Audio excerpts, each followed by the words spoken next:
The RX 6600 and the RTX 3050 are not really in the same price range when it comes to brand new graphics cards. You shouldn't buy the RTX 3050 brand new because it's just at an absurd price. However, if you look at the used market on somewhere like eBay, the prices are very similar between the RX 6600 and the RTX 3050. But which one should you buy? Well, we're going to take a look at the benchmark numbers in this video and you can make an informed decision for yourself. And the results might just surprise you. All of our testing is done on our fancy test bench here with an i5 12600K and 32 gigs of RAM. After this word from our sponsor, if you're looking at building your first gaming PC, then you need to try out scdkey. They have great discounted Windows keys, like this Windows 10 Pro key that you can find on scdkey.com. All you gotta do is add it to your cart and use code MPC25 to bring that total all the way down to $16.84. Or if Windows 11 Pro is more your thing, you can use the same exact code MPC25 after you add it to your cart and drop that price all the way down to $23.46.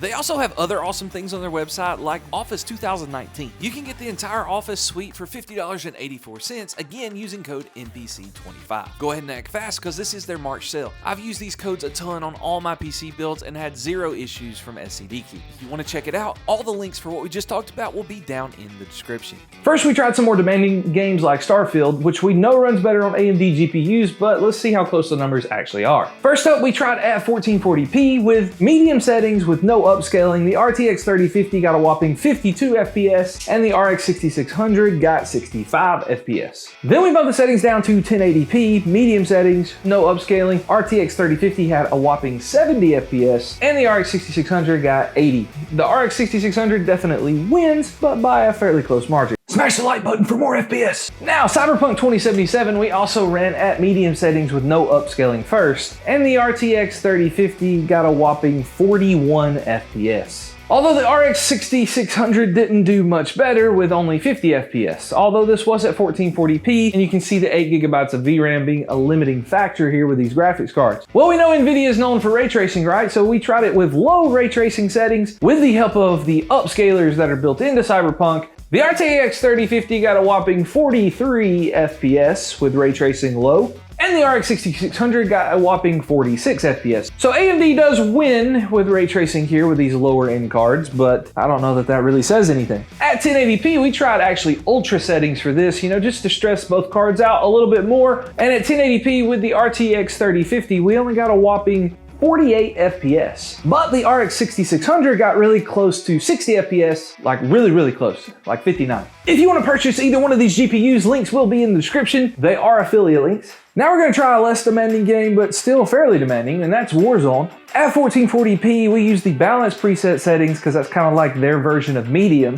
With no upscaling technology, the RTX 3050 got around 70 FPS. Then we turned on DLSS, and it didn't really help it much. It got like 75 to 80. The RX 6600 with the same settings, 1440p balanced, no upscaling, it got 110 FPS, but with the help of FSR, no frame gen, just FSR 3.0, it got 120 FPS. So it absolutely destroyed the RTX 3050 in Warzone, and that's what I found just to be the case with all AMD GPUs in Warzone. Not sure why that is, but anyway. Then we tried both graphics cards at 1080p, but on the basic preset settings, which is one below balance, just to see how high the FPS numbers would actually go. And we used the upscalers for both of these, DLSS and FSR 3.0. The RTX 3050 got a whopping 110 FPS, while as the RX 6600 got 180. Now we're gonna run a little bit easier to run AAA title, that's Apex Legends. At 1440p on the lowest settings, everything pretty much as low as it'll go,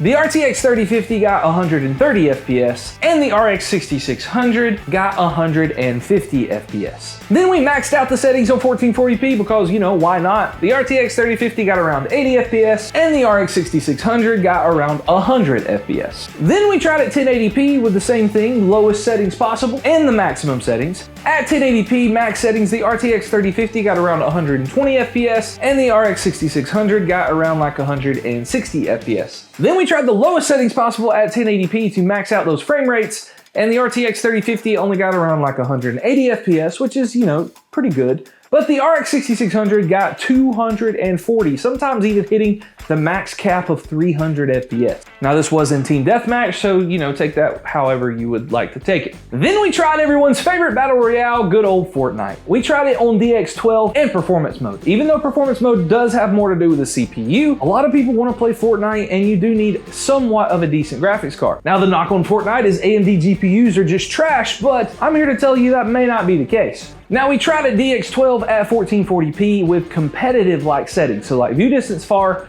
everything else turned off or on low, and the RTX 3050 got around 160 FPS most of the time on the map, and the RX 6600 got around 180 FPS. Then we bumped it down to 1080p using the same settings, far, view distance, and everything else low or off. We got around 200 FPS with the RTX 3050, and we got right at 240 FPS with the RX 6600. Now performance mode, there wasn't a ton of difference between the graphics card. Again, we're using the same CPU, the same RAM. The RTX 3050 and the RX 6600 were within 15 FPS of each other the whole time. Sometimes, they would pass each other back and forth, but you never saw a huge difference in any of the FPS numbers. So performance mode, you're not going to see a massive difference between either one of these. At 1440p, we were around 260 to 280, and at 1080p, we were over 300 a lot of the time with both of these graphics cards. Now, which of these graphics cards should you buy in 2024? That's totally up to you. On eBay, both pricings are around, anywhere from like 140 to 180, so it's up to your choice. This probably wins in raw FPS performance, but you got the NV encoder with this if you want to stream.